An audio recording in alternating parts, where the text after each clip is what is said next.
मैं नहीं। सुनिए सुनिए, stage live drama god director we are actor. Yes, I'm understand. All languages are divided to rules according to the sentence in the parts of speech. सुनिए ना, सुन दे भाई। हम संतोष पागल नहीं है, हमरा समझ में आता है। हाय आगे बोलावे लगल। कल्पना जी गौली वो हमनी के प्रयास न कोई नहीं जाए, प्रयास सब करे के भान जाइल बा जतना ई लड़ाई भइल ई झूठो के भइल हमारा चलते नहीं खे भइल। एक जना चढ़ा देलो शराब देतनी है बाबा कृतारथ बाबा चैनल ले डूबी हो भाई, हमार गलती नहीं खेनो ना, फिर मत कहिया लोग कि गोलू राजा के गलती बा। ऐसे कि बड़ी अब डेरा गइल बानी। सही हम चाहत हन कि प्रेम से काम हो जाए, रात बीत जाए, केहू कलाकार मिले, बाकी का करी तनी मनी पगलेटो आ जाता री सनो।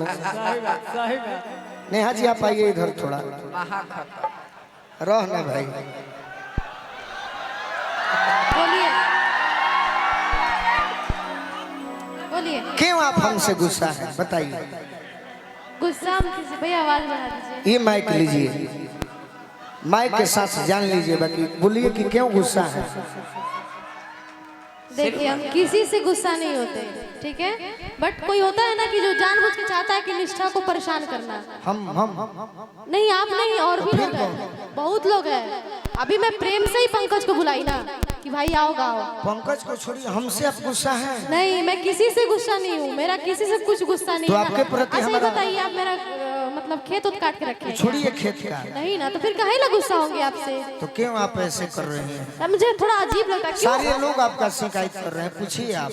कोई बात नहीं, आज वो शिकायत कर रहे हैं, उनका प्यार है तो शिकायत कर रहे हैं, प्यार नहीं, नहीं वो बात नहीं, हम किसी से गुस्सा मेरा बात नहीं। सुनिए। हाँ बोलिए। श्रोता आते हैं जी, आपके लोग यूट्यूब पर प्रोग्राम देखे हैं, हमारा भी देखे।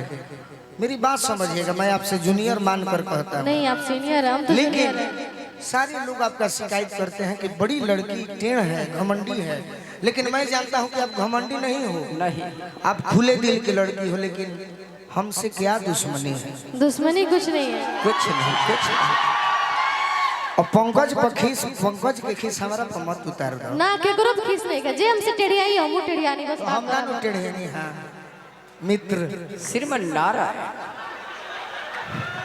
तथा का भाई गलती पूछत नहीं, आज पूछिए लगन तो है बड़ी बाहुर आदमी है ऐसा। सुनिए ना, आप थोड़ा गुटखा कम खाइए, इसमें पूरा लगा। हमारे गुटखा ना खाए, कुलंजन खातनी, आवाज बन रही। ठीक, पूर्वी गवाइए, पूर्वी गाइए, बहुत टाइम हो गया पूर्वी नहीं से। गा नहीं रहे हैं, आपको सुना रहे हैं कि अगर आपकी शादी होगी। जी भाई, ये थोड़ा माइक दीजिएगा हमको। क्या बात है, ये बात जानिए नेहा जी कि जौन काम हाथ एक जोड़ के। मिनट सुनिए, जितने भी यूट्यूबर हैं, मुझे किसी से कोई दुश्मनी नहीं है, ठीक है, बट ऐसा एक टाइम होता है ना, लोग मुझे जानबूझ के परेशान करता है। कौन? और हम ये नहीं पूरा ना। पब्लिक जानता भी है कि क्यों मुझे परेशान किया जाता है। कोई नहीं जानता है, सब जानता है, सब आपको आप नहीं गलत जानते। कह रहा है। कोई बात नहीं, इनका प्यार है, इनका गुस्सा है, मेरे पे निकालेगा, मुझे पता है। कैसे निकालेगा? अब कमेंट करके है ना, कमेंट से निकाल जा सकता है। और दूसरा कलाकार पर अगर कमेंट श्रोता गलत करे तो फिर कलाकार बनना गलत होता है। वो तो है सुनिए, मैं अगर मानता हूँ कि अगर आपकी शादी हो जाए, जी। नाम नेहा है, हाँ आपके हस्बैंड का भी नाम गोलू राजा हो जाए, मैं नहीं। सुनिए एक एग्जाम्पल। हाँ एग्जाम्पल, ठीक है, हाँ। World is stage live drama god director we are actor. Yes, I understand.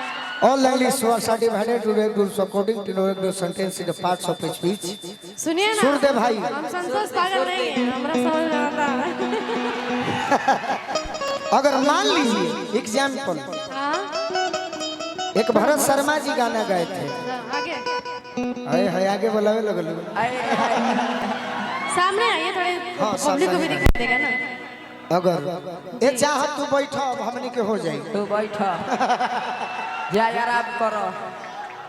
सुनिए, जी एक भरत चाचा गीत गाए थे हाँ। कि चोरी करी हो पपियू रे चाहे। आप भी सुने हुए कल्पना जी का गीत। जी सुनो परदेसी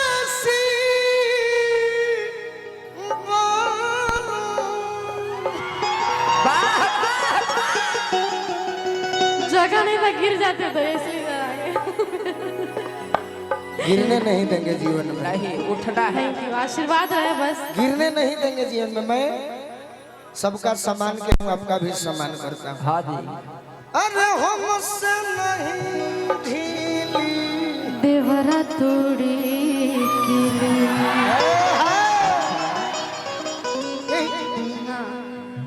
आने वाली आप यार हीरोइन हो। मेरा बैग दीजिए, बैग, मेरा बैग दीजिए।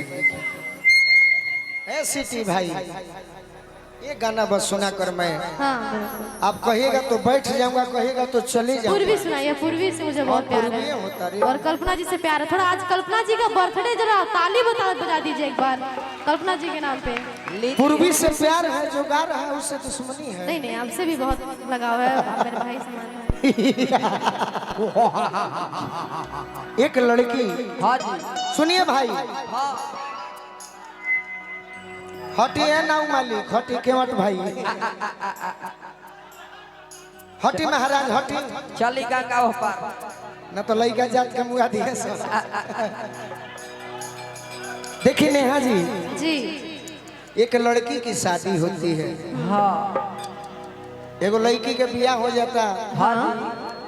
अजेकर बलमुआ को हतर कि सुनो हम अगर परदेश ना गईनी, हाँ हाँ। अब बोले के बका देखिए शादी के कार्ड खातिर पैसा कने भैया हमें ट्रेवल डाली ना। नेहा जी हम बताएं कैसे। देखिए हम नहीं कर रहे हैं, लिखा है। लिखा है। यही तो आपकी गलती है कि बुरा मान जाती हो। नेहा जी हम बताएं कैसे, खवासपुर के दिल में जुनून है, हम आपको दिखाएं कैसे, ये आर्मी लवर है, हम आपको यकीन दिलाएं कैसे। बादल आर्मी जी वाह वाह, मारिए कैसे। अब तो तार लागी कि हम ही बोलता नहीं। ना ना ना, वो बोल